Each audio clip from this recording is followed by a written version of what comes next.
औज़ुबिल्लाहिमिनश्शैतानिर्रजीम बिस्मिल्लाहिर्रहमानिर्रहीम। Welcome back to my channel. दोस्तों, आज हम अल्लाह के सिपाही की सीरीज़ में शुरू कर रहे हैं रुकनुद्दीन बैबरस रहमतुल्लाह अलैह। दोस्तों, मुअर्रिखीन ने सुल्तान बैबरस की शुजाअत, इंसाफ परवरी, शौक़ जिहाद, सख्त कोशी, जो दो सखा बेदार मगजी और अस्करी काबिलियत की बेइंतहा तारीफ़ की है। सुल्तान की सख्त कोशी का ये आलम था कि वो रात को ज़रा पहने हुए सो जाता था और पाँव से महमीज़ें भी ना उतारता था। तारीख की खूनखार सुपर पावर को शिकस्त देने वाला अजीम कमांडर। ये 658 हिजरी की एक गर्म दोपहर थी। काहिरा के दरो दीवार गर्म लोहे के थप्पड़ों से झुलस रहे थे। उस वक्त धूप से खाइफ सभी कमरों में थे। सड़कें दूर दूर तक सुनसान नजर आती थी। अलबत्ता थोड़ी देर बाद हिफाजत के लिए मुतय्यन खलीफा के सिपाहियों के कदमों की आवाज उसके सन्नाटे को खत्म कर देती। उनके गुजर जाने के बाद फिर वैसे ही सन्नाटा छा जाता। इस खामोशी को अचानक इंतहाई भारी भरकम बूटों की आवाज ने मुतासिर कर दिया।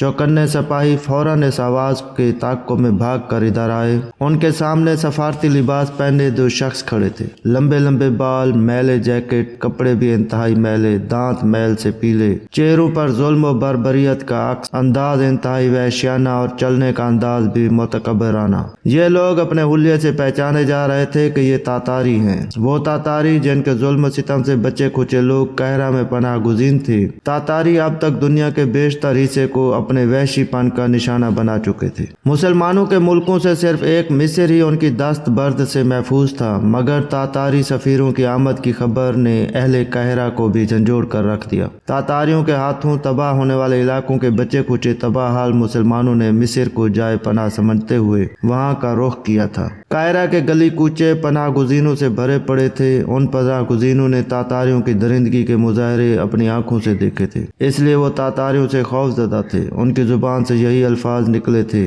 तातारी सफीरों की आमद का मतलब तबाही और बर्बादी। तातारी खुदा का कहर है, तातारी नाकाबिल शिकस्त है, तातारी इंसान नहीं बल्कि कोई और मखलूक है। इस तरह की मुख्तलिफ आवाजें काहिरा में हर तरफ गूंज रही थी और वो लोग जिन्होंने तातारियों को नहीं देखा था वो भी अपने दिलों में तातारियों की वहशत महसूस कर रहे थे। लेकिन इन्हीं गलियों और बाजारों में कुछ नौजवान ऐसे भी थे जिनके चेहरों पर खौफ और हरास की बजाय गम और गुस्से की सुर्खी थी और उन नौजवानों के हाथ बेअख्तियार तलवारों की तरफ बढ़ रहे थे। वो नारे लगा रहे थे कि हम बगदाद का बदला लेंगे, अल्लाह की कसम तातारियों को सबक सिखा देंगे, एक भी तातारी बच कर नहीं जा सकेगा। तातारी सफीर जिनकी आमद की खबर ने काहिरा में हलचल मचा दी थी, उस वक्त मिस्र के बादशाह मुल्कुल मुजफ्फर सैफुद्दीन के दरबार में खड़े थे। उनका अंदाज ऐसा था कि जैसे मिस्रान की जागीर और मुल्कुल जफर उनका गुलाम है। उन्होंने दरबारी आदाब की जरा बराबर भी परवाह न करते हुए नहायत गुस्ताखाना अंदाज में अपने आका हलाकू खान का खत मुल्कुल जफर के सामने फेंक दिया। मुल्कुल जफर ने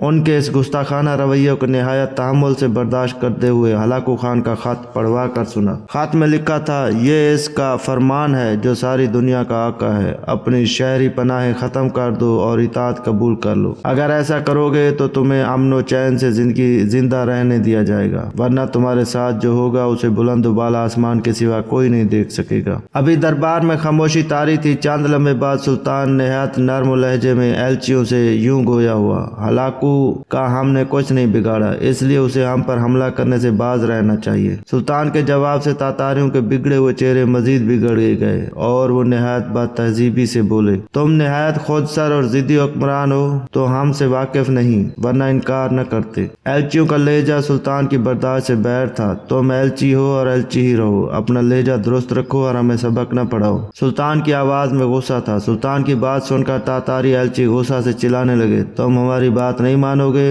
हमारी ताकत और शुजाअत के अफसाने शायद तुमने सुने नहीं। एलचियों के गुस्ताखाना जवाब सुनकर उमराए मिस्र का पैमाना लबरेज हो चुका था। खामोश। पहली साफ में बैठे एक नौजवान अमीर की आवाज से दरबार लरज उठा। उसकी तलवार मयान से बाहर आ चुकी थी। अगर मुझे सुल्तान का लिहाज न होता तो अल्लाह की कसम तुम्हारी गर्दनें तुम्हारे धड़ से अलहदा कर चुका होता। नौजवान की आवाज जोश गजब से लरज रही थी। सुल्तान मुअज्जम उनका रवैया सफारती आदाब के मुनाफी है। शायद हलाकू ने अपने सिपाहियों के निहत्ते इंसानों के कत्ल के सिवा कुछ नहीं सिखाया, वरना ये इस तरह यहाँ चिल्लाना रहे होते। मुझे इजाजत दे, इनके सर काट कर लाशें काहिरा के चौराहों पर लटका दूं, ताकि आइंदा हलाकू अपने एलचियों को मिस्र भेजते वक्त सफारती आदाब जरूर सिखाए। ये अमीर जिसकी तलवार भरे दरबार में तातारियों के खिलाफ बयान से बहर आ गई गई थी और जिसने तातारियों की सर बरीदा लाशों को दीदा इबरत निगाह बनाकर मिस्र के चौराहों पर लटका दिया था, वो मिस्री अवाम के लिए नावाकिफ नहीं था। अभी चांदी साल कबल मंसूर के मैदान में लड़ी जाने वाली 7वीं सलीबी जंग में इस नौजवान की हैरत अंगेज हरबी चालों ने ईसाई लश्कर को इबरतनाक शिकस्त से दोचार किया था। मंसूर का ये मर्द मैदान, जिसका बचपन गुलामों की मंडियों में बिकते हुए गुजरा, अहले मिस्र की धड़कनों में बसता था। लोग इसे अमीर रुकनुद्दीन बैबरस के नाम से जानते थे, जबकि मौरखीन इसे सलाहुद्दीन अयूबी सानी सुल्तान रुकनुद्दीन बैबरस के नाम से याद करते थे। सुल्तान रुकनुद्दीन बैबरस 619 हिजरी 1213 ईस्वी में दश्त कचचान में पैदा हुआ। उसका असल नाम महमूद था। जब तातारियों ने चंगेज खान की क़यादत में खवारज़म पर हमला किया तो बहुत से कमसन बच्चों और नौजवानों को गुलाम बनाकर अपने साथ ले गए। महमूद भी इसी दादागीर में गिरफ्तार हुआ और चंद दिनार के एवज दमिश्क के एक मुसलमान अमीर ने उसे खरीद लिया। इस अमीर की एक बहन फातिमा थी। फातिमा नामी इस मेहरबान खातून का एक बेटा जिसका नाम बैबरस था और जो महमूद का हम शक्ल था, नौजवानी ही में वफात पा चुका था। महमूद की बैबरस से मुशाबियत की बिना पर फातिमा खातून इसे बैबरस के नाम से पुकारती। इस नाम की खूबी देखिए कि महमूद तारीख में बैबरस के नाम ही से मशहूर हुआ। फातिमा का एक भाई मिस्र के हुक्मरान मलकुल सालेह के दरबार में काम करता था। उसने इस बच्चे की आला खूबियों को देखते हुए इसे मलकुल सालेह की खिदमत में पेश कर दिया। मशहूर मुस्तशरिक प्रोफेसर फिलिप के हत्ती ने तारीख लबनान में लिखा है कि बैबरस 800 दिरहम के एवज दमिश्क की मंडी में फरोख्त हुआ, लेकिन खरीदार ने यह कहकर सौदा मनसूख कर दिया कि लड़के की करंजी आंखों में सकम है। फिर हुक्मरान मिस्र ने इसे हमाता के एक शख्स से खरीद लिया। बैबरस ने मलकुल सालेह की जेर सरपरस्ती किताबी उलूम और हरबी फनून की आला तालीम हासिल की और उसके बाद हस्ब दस्तूर फौज में शामिल हो गया। अपनी गैर मामूली जहानत और जिस्मानी कुव्वत की बदौलत वो बहुत जल्द फौज के चंद दस्तों का अफसर बन गया, लेकिन अभी वो ज्यादा मशहूर नहीं हुआ था। मुसलमान उसके नाम से इस वक्त वाकिफ हुए जब फ्रांस के बादशाह लुई नहम ने 7वीं सलीबी जंग का ऐलान करके मिस्र के सरहदी शहर दमियात का मुहासरा कर लिया। मलकुल सालेह इन दिनों सख्त बीमार था, इसलिए वो दमियात की हिफाजत का माकूल बंदोबस्त नहीं कर सका। चंद सख्त हमलों के बाद ईसाइयों के इस मुतहदा लश्कर ने दमियात फतह कर लिया। मलकुल सालेह जो इन दिनों मंसूरा के मकाम पर मुकीम था, दमियात की फतह के चंद रोज बाद इंतकाल कर गया। मलकुल सालेह की बीवी मलका शजरत एक बुलंद हौसला और शुजा खातून थी। उसने लश्कर से अपने खामद की वफात की खबर छुपा ली और मलकुल सालेह के बड़े बेटे नूरान शाह को मंसूर बुला भेजा। नूरान शाह के मंसूर पहुंचने से पहले ही ईसाई अफवाज ने मंसूरा पर हमला कर दिया। इस मौका पर मिस्री फौज के एक नौजवान अफसर ने शुजात और जांबाजी की हैरत अंगेज मिसाल कायम की। वो हाथ में नेजा थाम कर अपने अरबी घोड़े को दौड़ाता हुआ आगे बढ़ा और आन की आन में ईसाई फौज की सफ़ें दरम बरम कर दी। ईसाई सिपाही परे बांध कर इस नौजवान को पकड़ने और कत्ल करने के इरादे से निकले, लेकिन उसकी शाह सवारी और नेजाबाजी के आगे उनकी एक न चली और वो बांका सिपाही ईसाई लश्कर की सफ़ें तोड़ता हुआ कल्ब लश्कर में शाह लोही तक पहुंच गया।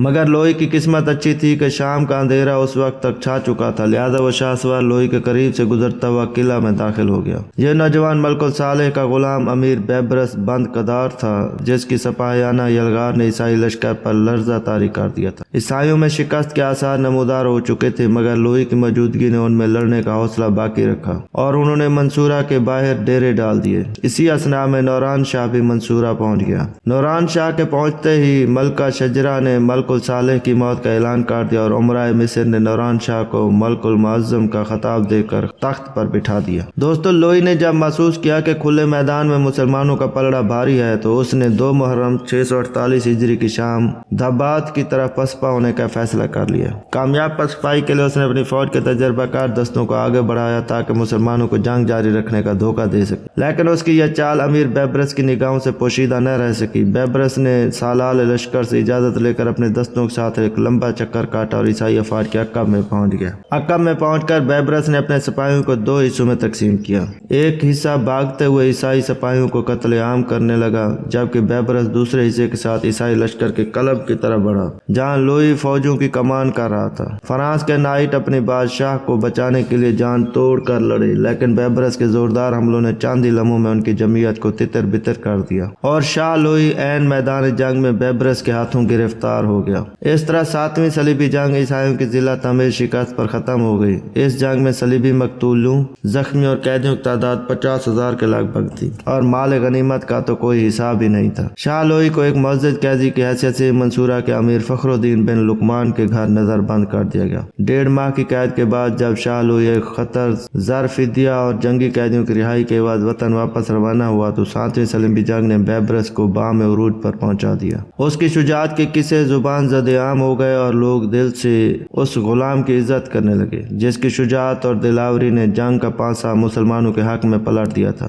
लेकिन कुदरत को बैबरस से इससे भी बड़ा इम्तिहान लेना मकसूद था और वो इम्तिहान था तातारियों की यलगार का मुकाबला, जिसका दूसरा दौर चंगेज खान के पोते हलाकू के अहद हुकूमत से शुरू हुआ। दोस्तों, चंगेज खान के अहद हुकूमत में तातारियों की फतवाहत का सिला जिहूं और खवारजम से बढ़कर बगदाद की सरहदों तक पहुंच चुका था। लेकिन चंगेज खान की नागहानी मौत ने बगदाद को तातारियों की यूरिश से महफूज रखा। चंगेज खान के जानशीन अपने मारूजी हालात की बिना पर इस्लामी ममालिक पर यलगार का सिलसिला जारी न रख सके। इसके बरक्स अगले 30 सालों में इस्लामी ममालिक पर यलगार का सिलसिला जारी न रख सके। इसके बरक्स अगले 30 सालों में तातारियों के घोड़ों ने वस्त यूरोप और रोच से मुल्हका कई इलाकों को रोन डाला। मुसलमानों की बदबख्ती का आगाज उस वक्त हुआ जब तातारियों के खान आजम ने हलाकू को मशरकी मकबूजात का हाकिम मुकर्रर किया। चंगेज खान का ये पोता वहशत और बर्बरियत और इस्लाम दुश्मनी में अपने दादा से कहीं आगे था। इस्लाम एक बड़ी वजह उसकी ईसाई बीवी दोकोज खातून और वजीर नसीरुद्दीन तूसी। ये वही नसीरुद्दीन तूसी है जो मशहूर साइंसदान भी था, नजरियाती तौर पर शियत था। ये दोनों हलाकू खान को इमाम और खलीफा बगदाद के खिलाफ मुसलसल भड़काते रहते। आखिर उनकी कोशिशें रंग लाई और हलाकू खान ने बगदाद का मुहासरा कर लिया। बगदाद पर हमला से कबल नसीरुद्दीन तूसी खलीफा बगदाद के वजीर इब्न अलकी से साजबाज करके हलाकू खान को यकीन दिला चुका था कि खलीफा ज्यादा देर हलाकू खान का मुकाबला न कर सकेगा और इब्न अलकमी खलीफा को हलाकू से सुलह पर मजबूर कर दे। ऐसा ही हुआ। खलीफा मुस्तासम बिल्लाह ने 40 दिन तक हलाकू के हमलों का मुकाबला किया, लेकिन फिर इब्न अलकमी के कहने पर सुलह कर ली और सल्तनत उसके हवाले कर दी। उसके बाद बगदाद पर जो कुछ बीती उसकी दास्तान नागुफ्तनी है। दारुस्सलाम बगदाद, जिसका दरवाजा सदियों से बड़े बड़े बाजरूत बादशाहों के बोसों की जीनत बना हुआ था, वहाँ 4 हफ्तों तक जुबान से शमशीर के अलावा कोई जुबान नहीं बोली गई। 20 लाख आबादी के अजीम अलीशार शहर में 17 लाख इंसान बेनिहायत बेदर्दी से कत्ल कर दिए गए। खलीफा मोतसिम से जान बख्शी का वादा किया गया, लेकिन चौथे ही रोज उसे एक कालीन में लपेट कर लाते और घूंसे मार मार कर कत्ल कर दिया गया, क्योंकि चंगेज खान के ये साख में लिखा था कि किसी बादशाह के खून से तलवार रंगी नहीं होनी चाहिए। दोस्तों, हलाकू खान की कत्ल व गारत की खबरें मिस्र पहुंच रही थी। पनाह गुज़ीनों के तबाह हाल काफिलों ने तातारियों की वहशत का नक्शा उन अल्फाज में खींचा था, गोया वो कोई माफूकुल फितरत शय हो।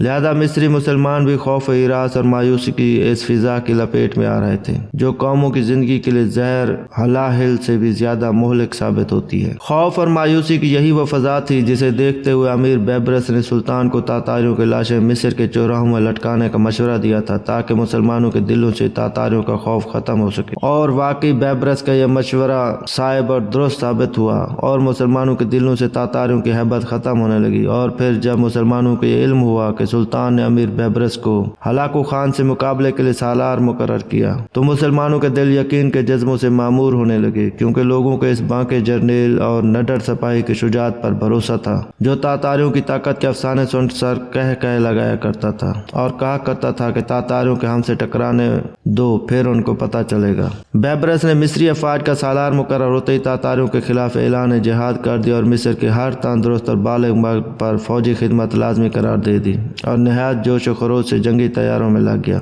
इसी असना में उसे खबर मिली कि हलाकू खान को कुछ सियासी वजूहात की बिना पर वतन वापस जाना पड़ा है और वो पीछे अपने सालार कतुब कितबोगा को एक लश्कर जरार देकर और अपना नायब बनाकर छोड़े जा रहा है। ये खबर मिलते ही बैबरस ने वो फैसला किया जो किसी के वहम गुमान में भी नहीं आ सकता था। अब तक बैबरस की तमाम तैयारियां दिफाई नवियत की थीं, लेकिन अब उसने आगे बढ़कर तातारियों पर हमला करने का फैसला कर लिया। बैबरस निहायत सरहद से फलस्तीन में दाखिल हुआ और अपनी फौज के मुतअद्दिद दस्ते सलीबी किलों के गिर्द फैला दिए ताकि वहां से कितबोगा को कोई मदद न मिल सके। उसके बाद इस्लामी लश्कर ने आगे बढ़कर तातारियों के करीब पड़ाव डाल दिया। बरोज जुम्मा 15 रमजान अल मुबारक 558 हिजरी को दोनों लश्कर ऐन जालूत के मकाम पर मुतसादिम हुए। बैबरस ने अपनी फौज के आजमूदा कार दस्तों को घात में बिठाकर अपनी फौज के हल्के सवारों को बड़े रकबे में फैलाकर आगे बढ़ाया। तातारियों ने पूरी कुव्वत से मिस्री सवारों पर हमला किया और उन्हें पीछे धकेलते دیتے ہوئے اندھا دھند آگے بڑھنے لگے۔ مسلمان سواروں نے تھوڑی دیر تک تاتاری حملے کا جم کر مقابلہ کیا اور پھر آہستہ آہستہ پیچھے ہٹنے لگے۔ مسلمانوں کی پسپائی کی چال اتنی شاندار تھی کہ کتبوغا جیسا نامور جرنیل بھی یہ سمجھا کہ مسلمان شکست کھا کر پیچھے ہٹ رہے ہیں، اور اس نے اپنے محفوظ دستوں کو بھی میدان جنگ میں جھونک دیا۔ بیبرس کی چال کامیاب ہو چکی تھی۔ کتبوغا فتح کے نشے میں اس مقام تک آ چکا تھا جہاں مصری فوج کے بہترین دستے اس کی گھات میں بیٹھے تھے۔ کتبوغا کو ہوش اس وقت آئی جب گھات میں بیٹھے مسلمان سپاہی اس پر حملہ آور ہوئے۔ اس کے ساتھ ہی بھاگتے ہوئے مسلمان سپاہیوں نے اپنے گھوڑوں کا رخ موڑا اور پلٹ کر تاتاریوں پر حملہ کر دیا۔ مسلمانوں کا یہ حملہ اتنا غیر متوقع تھا کہ محض چند گھنٹوں کے اندر اندر ہزاروں تاتاری سوار لاشوں میں بدل گئے۔ کتبوغا نے سنبھلنے کی بڑی کوشش کی لیکن اس کی سب تدبیریں دھری کی دھری رہ گئیں۔ اس کی فوج کے پیادہ دستوں کا حشر سب سے برا تھا۔ مملوک مسلمان شاہ سواروں نے انہیں بالکل ہی رونڈ ڈالا تھا۔ کتبوغا اپنے کئی سرداروں سمیت میدان جنگ میں گرفتار ہو گیا۔ یہ شکی القلب انسان جو مذہباً عیسائی تھا اور جس کی تلوار ہزاروں مسلمانوں کا خون پی چکی تھی، کسی رعایت کا مستحق نہیں تھا۔ چنانچہ بیبرس نے اسے قتل کروا کے اس کا سر قاہرہ میں نمائش کے لیے بھجوایا۔ دوستو، معرکہ عین جالوت کا شمار تاریخ کی فیصلہ کن لڑائیوں میں ہوتا ہے۔ اگر مسلمانوں کے اس لڑائی میں شکست ہو جاتی تو دنیا میں ان کے لیے کوئی جائے پناہ نہ تھی۔ مشہور عیسائی مورخ ہیرلڈ لیم کے بقول اگر کہیں مصر پر تاتاری خون آشاموں کا قبضہ ہو جاتا تو مسلمانوں کے لیے عرب کے ریگستان اور شمالی افریقہ کے گمنام ساحلوں کے سوا دنیا میں کوئی ٹھکانہ نہ رہتا۔ اس جنگ نے بیبرس کے پورے عالم اسلام کا ہیرو بنا ڈالا۔ قصہ گو اس کے نام کے ساتھ مہیر العقل واقعات منسوب کرنے لگے۔ شاعروں نے اس کی شان میں قصیدے لکھے اور اس کی بہادری کے قصے چہار دانگ عالم میں پھیل گئے۔ اس کی مقبولیت کا یہ عالم کہ جب مصر کے حکمران سلطان سیف الدین ایک بغاوت میں مارا گیا تو عمرا نے اتفاق رائے سے بیبرس کو نیا حکمران منتخب کر لیا۔ یوں یہ غریب الوطن غلام جس کے پاس سر چھپانے کی جگہ تک نہیں تھی، مصر کے تاج و تخت کا وارث بن گیا۔ ملک الزہر سلطان رکن الدین بیبرس بند قدار نے 17 ذیقعد 658 ہجری کو مصر کا اقتدار سنبھالا۔ جس وقت بیبرس نے حکومت سنبھالی اس وقت سب سے بڑا مسئلہ تاتاریوں کی ممکنہ یورش سے مسلمانوں کو بچانا تھا۔ سلطان بیبرس نے اس مسئلے سے نمٹنے کے لیے جو اہم اقدامات کیے وہ اس کی فراست اور دانائی کا منہ بولتا ثبوت ہے۔ سلطان نے سب سے پہلے حلب اور عراق سے ملکہ گھاس کے تمام خطوں کو آگ لگوا دی تاکہ تاتاریوں کے گھوڑوں کے لیے رسد فراہم کرنا ممکن نہ رہے۔ اس کے بعد سلطان نے ہلاکو خان کے چچا زاد بھائی برقع خان جو اسلام قبول کر چکا تھا سے خوشگوار تعلقات قائم کیے۔ برقع خان ایک پرجوش نو مسلم حکمران تھا۔ اس نے سلطان بیبرس کی صفات کو خوش دلی سے قبول کیا اور سلطان کو اپنی حمایت کا مکمل یقین دلایا۔ اب ہلاکو خان چکی کے دو پاٹوں کے درمیان آ چکا تھا۔ اس کے سامنے کی طرف مصر اور شام کا سلطان بیبرس ایک آہنی چٹان بنا کھڑا تھا جبکہ پشت پر برقع خان کی طاقتور سلطنت تھی۔ ہلاکو خان نے اس صورتحال سے سٹ پٹا کر عیسائی دنیا سے اپنے مددگار ڈھونڈنے کی کوشش شروع کر دی۔ اس نے ایک طرف تو پاپائے روم اور شاہ انگلستان کو خط لے کر مصر کے خلاف متحد کرنے کی کوشش کی اور دوسری طرف قسطنطنیہ کے فرمانروا قیصر سے اس کی بیٹی ایریا کا رشتہ اپنے بیٹے کے لیے طلب کر لیا۔ سلطان بیبرس ہلاکو کی تمام شاطرانہ چالوں پر نظر رکھے ہوئے تھا۔ اس نے جب قیصر کو ہلاکو سے ملتے دیکھا تو فوراً برقع خان کو پیغام بھیجا کہ وہ اپنے بھتیجے کے لیے قیصر کی دوسری بیٹی کا رشتہ طلب کرے۔ برقع خان نے اس پیغام کے مطابق عمل کرتے ہوئے قیصر کی دوسری بیٹی کا رشتہ مانگا۔ قیصر میں برقع خان جیسے طاقتور حکمران کی بات رد کرنے کا حوصلہ نہیں تھا، لہذا اس نے بالاچوں چرا برقع خان کی بات مان لی۔ اس طرح سلطان بیبرس نے اپنی غیر معمولی خارجہ پالیسی کی بدولت قیصر کو عالمی طاقت میں بالکل غیر جانبدار بنا دیا۔ سلطان کی خارجہ پالیسی کی بدولت اب ہلاکو خان اس قابل نہیں رہ گیا تھا کہ مصر پر حملہ کرنے کے متعلق سوچتا۔ ہلاکو خان کے قضیے سے فارغ ہو کر سلطان رکن الدین بیبرس نے قلعہ دار صلیبیوں کی طرف متوجہ ہوا جو شام اور فلسطین کے ساحلوں پر ایک بڑی طاقت بن چکے تھے۔ اس سے قبل سلطان صلاح الدین ایوبی ان عیسائیوں سے یہ قلعے چھین چکا تھا لیکن اس کی وفات کے بعد عیسائیوں نے دوبارہ ان پر قبضہ کر لیا تھا۔ اب یہ علاقہ کسی اور صلاح الدین کا منتظر تھا جو اسے صلیبیوں کے خونی پنجہ سے چھڑائے۔ سلطان رکن الدین بیبرس کو مغربی اور عرب مورخین نے بجا طور پر صلاح الدین ایوبی ثانی کا لقب دیا ہے کیونکہ اس کا طریقہ جنگ اور ان قلعوں پر اس کی سرفروشانہ یلغار سے صلاح الدین ایوبی کی یاد تازہ ہو گئی تھی۔ دوستو 1263 عیسوی کے وسط میں سلطان رکن الدین بیبرس نے صلیبیوں کے خلاف اپنی طوفانی یلغار کا آغاز کیا اور 2 سال میں صلیبیوں کے 3 مضبوط ترین قلعے الکرک، کیساریہ اور ارسوف فتح کر لیے۔ اگلے سال سلطان پھر قاہرہ سے نکلا اور محاصرہ کر لیا۔ یہ قلعہ عیسائی جنونیوں کا ٹیمپلرز کا گڑھ ٹیمپلر صلیبیوں کا ایک شفاق گروہ تھا۔ مسلم دشمنی میں یہ لوگ تمام عیسائیوں سے بڑھ کر تھے، اس لیے سلطان نے قلعہ فتح کرنے کے بعد عام شہریوں کو تو پناہ دے دی لیکن 2000 ٹیمپلرز کو اس کے حکم سے موت کے گھاٹ اتار دیا گیا۔ صفد کی فتح کے بعد سلطان نے قلعۃ الشقیق کو تسخیر کیا اور پھر انطاکیہ کی طرف متوجہ ہوا، جو عیسائیوں کے نزدیک ایک مقدس شہر کی حیثیت رکھتا تھا۔ مشہور مورخ ابو الفدا کا بیان ہے کہ انطاکیہ کی ریاست نہایت کمینہ خصلت اور شر پسند عیسائیوں کا گڑھ تھی اور اس کی حفاظت کے لیے 2 لاکھ سپاہی ہمہ وقت موجود رہتے تھے۔ سلطان بیبرس نے جب انطاکیہ پر حملہ کیا تو 6 دن مسلمانوں اور عیسائیوں کے مابین نہایت خونریز جنگ ہوئی۔ آخر مسلمان معمون ہوئے۔ اس جنگ میں صلیبی مقتولوں کی تعداد 16,000 تھی اور 1 لاکھ کے قریب جنگی قیدی بنا لیے گئے۔ انطاکیہ کے شکست کا بدلہ لینے کے لیے فرانس کے بادشاہ لوئی نہم نے مسلمانوں کے خلاف 8ویں صلیبی جنگ کا اعلان کر دیا، لیکن راستے میں طاعون کی وبا پھیلنے کے سبب لوئی اور اس کے لشکر کی کثیر تعداد ہلاک ہو گئی۔ 1271 عیسوی کے اوائل میں سلطان بیبرس نے عیسائیوں پر دوبارہ اپنی مجاہدانہ یلغار شروع کی اور یک کے بعد دیگرے حسن الکردار اور الکرسکرین کو فتح کر لیا۔ سلطان کے سرفروشانہ یلغار سے گھبرا کر عیسائیوں نے سلطان کی پیش کردہ شرائط پر اس کے ساتھ صلح کر لی۔ اس صلح کی اہمیت کا اندازہ اس بات سے لگایا جا سکتا ہے کہ صلیبیوں کی طرف سے اس صلح کی تصدیق انگلستان کے بادشاہ ایڈورڈز نے کی تھی۔ مورخین نے سلطان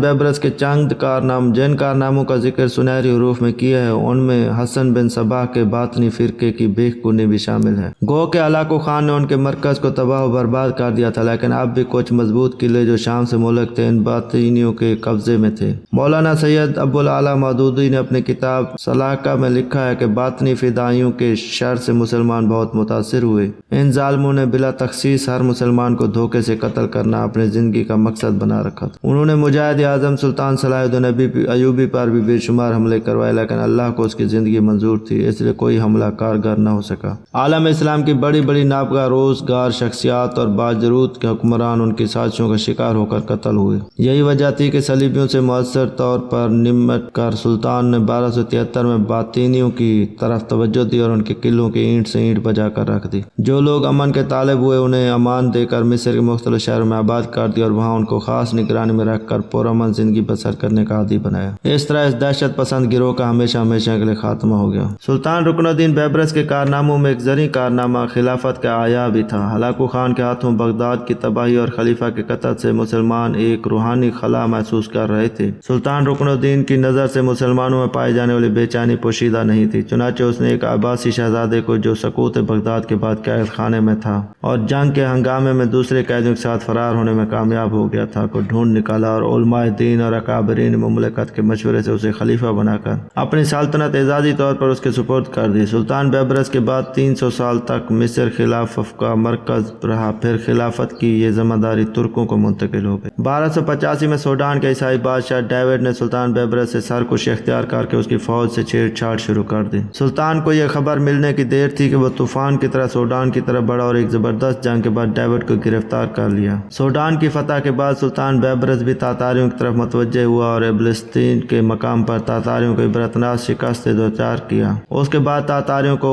کبھی مصر کی طرف دیکھنے کی جرأت نہ ہوئی۔ ابلستین کی جنگ میں سلطان کو ایک شدید زخم لگا تھا جس کے اثر سے اسے شدید بخار ہو گیا۔ طبیبوں نے اپنی طرف سے جو علاج بھی ہو سکتا تھا کیا، لیکن سلطان کی بیماری دن بدن بڑھتی گئی اور کوئی علاج کارگر ثابت نہ ہو سکا۔ آخر 27 محرم 676 ہجری 1277 عیسوی کو تاریخ اسلام کے اس بطل جلیل نے 57 برس کی عمر میں دائی اجل کو لبیک کہا اور دمشق میں آسودہ خاک ہوئے۔ انا للہ و انا الیہ راجعون۔ جزاک اللہ خیرہ دوستو، امید آج کی میری ویڈیو آپ کو پسند ہے۔ اگر پسند ہے تو میرے چینل کو سبسکرائب کیجیے اور بیل کو لازمی دبائیے تاکہ میری ہر نئی آنے والی ویڈیو کا نوٹیفیکیشن آپ کو ملتا رہے۔ خوش رہیے، آباد رہیے، اللہ حافظ۔